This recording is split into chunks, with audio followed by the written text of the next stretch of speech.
네, 금융당국이 은행권에 이어 다음 달부터 보험증권 등 제2금융권에 대해서도 채용비리 검사에 나서기로 했습니다. 지난해 금융감독원과 우리은행에서 촉발된 채용비리로 전 금융권에 낙인이 찍히는 모양새인데요.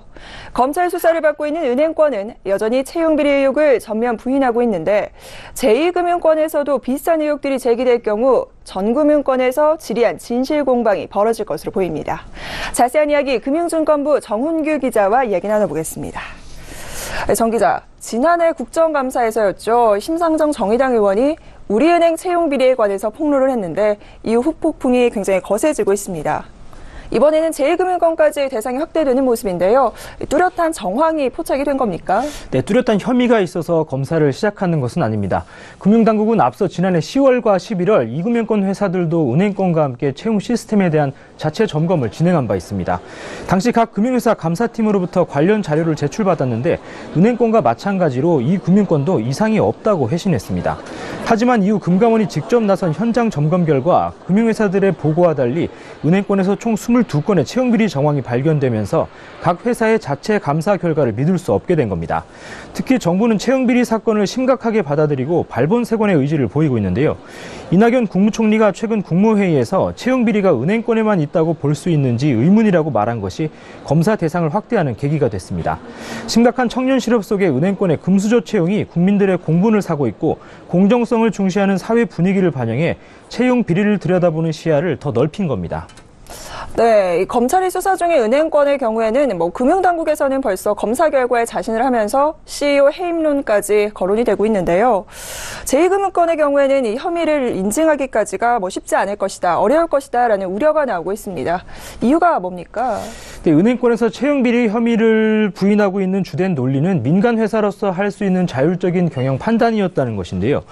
하지만 국내 은행은 대주주가 없는 데다 위기 때 공적 자금을 수혈받는 등 준공공기관 성격이 강한 탓에 공감이나 설득력을 얻지 못하고 있습니다.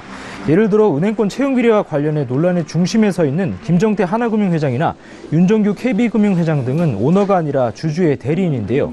이들이 마음대로 채용에 개입하고 부정한 방법으로 채용했다면 업무 방해죄나 주주에 대한 배임죄 적용이 고려될 수 있습니다. 반면 은행과 달리 이금융권 회사 대부분은 오너 경영체제이기 때문에 채용 과정의 불법 행위를 증명하기 어려운 측면이 있습니다. 경영진이 곧 대주주이기 때문에 채용 과정에서 특정인에게 특혜를 줬다 하더라도 회사의 이익을 위한 행위라고 주장하면 은행처럼 업무 방해죄나 배임죄를 적용하기도 심지어 다퉈보기도 애매해지는 겁니다.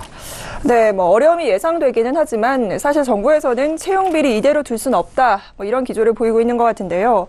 여기서 한 가지 의문점이 또 드는 부분은 강원랜드도 이 채용비리 사례 논란이 됐었는데 이처럼 금융권이 아닌 곳에서도 채용비리가 터지고 있는데 왜 하필 유독 금융권에서만 의심이 집중되는 건가요? 네, 말씀하신 것처럼 채용비리 사건이 현재 금융권에서만 터지고 있는 일도 아닌데요. 유독 금융회사들만 잠재적인 범죄자인 양 낙인이 찍히고 있어서 불만이 적지 않습니다. 정부가 공공기관의 채용비리에 칼을 뽑아들었다가 은행권을 계기로 민간까지 범위를 확대하다 보니 점차 어디까지 개입해야 하는지 애매한 상황이 벌어지고 있는데요. 예를 들어 추가로 조사를 받게 된 보험사나 증권사는 대기업 계열인 회사들도 많습니다. 이렇게 의심을 확대할 경우 금융회사들은 문제가 있고 같은 그룹 내 비금융회사들은 문제가 없다고 누가 단정 지을 수 있냐는 겁니다. 사실 비금융회사들은 앞으로도 정부가 채용 문제를 두고 개입할 가능성이 지극히 낮고 그렇게 하기도 어려운데요. 이 때문에 금융은 대표적인 규제 산업이다 보니 또다시 손쉽게 본보기로 활용되고 있다는 볼멘 소리도 나옵니다. 특히 올해는 금융그룹 통합감독이나 민영실손보험료 인하 등 당국과 업계가 대립할 수밖에 없는 사안들이 예정돼 있는데요. 한 금융사 관계자는 당국이 채용비리를 엮으면 누구나 걸릴 수 있는 상황 아니냐며 여러 가지 부담스러운 일을 앞두고 잡음을 내기보다 일단 따를 수밖에 없다고 분위기를 전했습니다. 네, 지금까지 금융권의 채용비리에 관해 금융증권부 정훈규 기자와 자세한 이야기 나눠봤습니다. 오늘 말씀 잘 들었습니다. 네, 감사합니다.